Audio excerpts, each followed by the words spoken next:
And clearly one of those you just mentioned is the iPlayer. How much does that cost to develop, bearing in mind that not all the costs may be in 1 year? I think I'd prefer that Zarin gave information on those. Sorry, how much does it cost to develop the iPlayer? I don't have the figures to hand, but I believe there was somewhere in the region of 20 million all told over the last 2 or 3 years, but I don't have that exact 20 information. million. Could you send us the figure? Of course. Yes. And how long has it taken to develop in all? You'll understand, of course, that only a subset of that cost comes onto the category of procurement. Yeah. In, for example, staff costs of BBC staff is not included in the category of procurement. So the iPlayer cost may actually be considerably more than that. At least some of it will be procurement. I think the figure quoted are in the total cost of the iPlayer, of which only a proportion will be procured. Will be additional. What was the cost of making the iPlayer generally, partially interoperable? Because that's an additional cost, wasn't it, incurred during this year? I mean, initially it was only working on Windows XP via Internet Explorer, and I believe I can now get it to work on my Mac. Is this the case? For some things, anyway. I can stream, I can't download. It should be working on your Mac if it isn't. It should be. I can pop round and have a look. Well, interestingly enough, I did try on the House of Commons Windows computer and it crashed, but that's possibly a separate issue, yeah.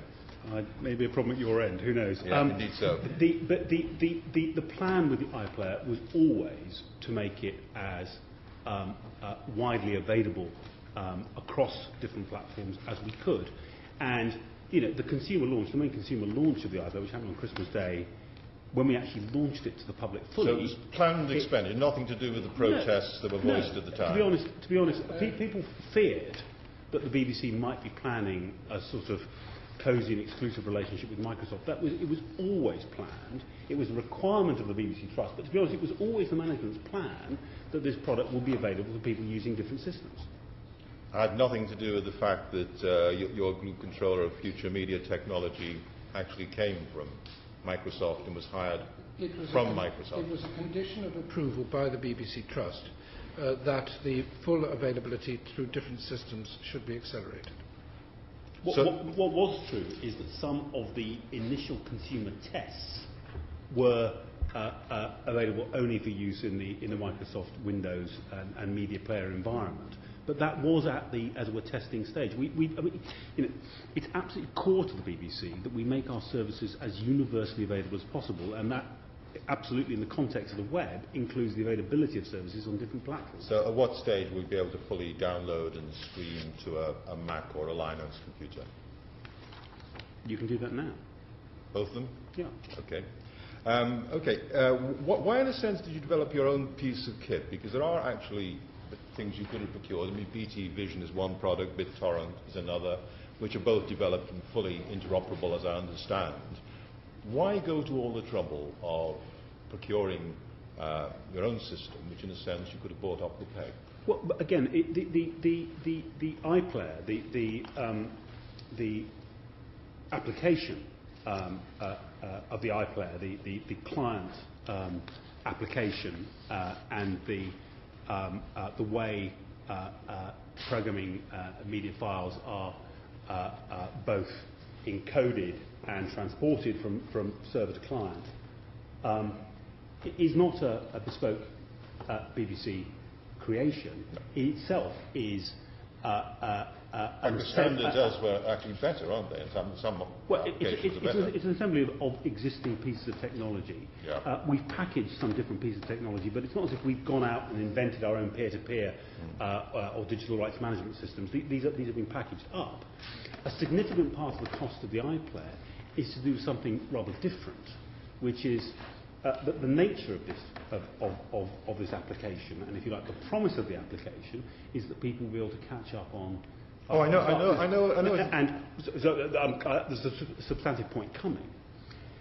Re-engineering the BBC itself, such that automatically we can get hundreds and hundreds of hours of television, and indeed alongside our existing radio on-demand services, encoded, available to be downloaded with all their rights cleared and all the rest of it, has meant getting dozens of different existing systems to talk to each other. So a significant part of the development challenge and of the cost of iPlayer has been around organising an end-to-end digital delivery of the content to iPlayer.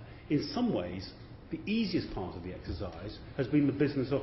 nobody anywhere in the world has tried to offer so much content so quickly in real time to the public. What's unusual about the iPlayer is not the functionality of being able to download programs, it's about the sheer quantity and the fact that it refreshes every day.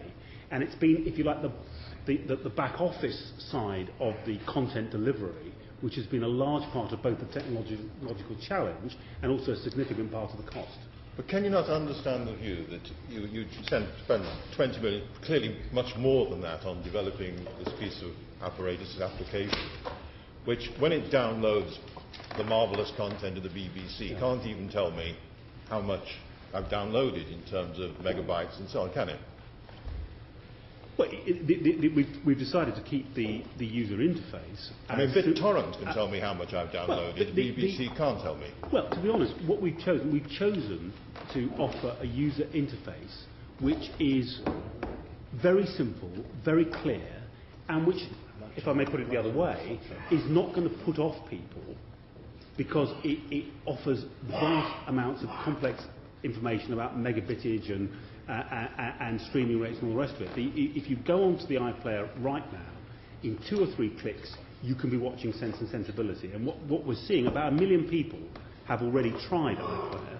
It's been launched only since Christmas Day. But in 2 or 3 clicks, I could be exceeding the limit on my broadband connection, and I wouldn't know. So, in a sense, you've developed an application which is of limited use to the consumer, and spent an appreciable amount of money on it. Well, I'm not going to suggest that we're not going to continue to develop the iPlayer and to listen to our audiences about ways in which we can improve it. And clearly, to be honest, it will not be difficult for us to, if it's not already there, to include in the interface people who want it, information about the use of bandwidth and streaming rates and so forth for those who want it. But to be honest, all of the evidence about iPlayer in its first days, I mean, in the first week, its day-to-day growth was growing at about 20% per day. All of the evidence we've had and the feedback we've had is that consumers are enormously enjoying using the iPlayer. Let's say around 1 million people in this country have tried it already, and we're a fortnight into its launch. It's growing very strongly. It's very simple and easy to use. And I have to say, I think so far it's got off to a very good start.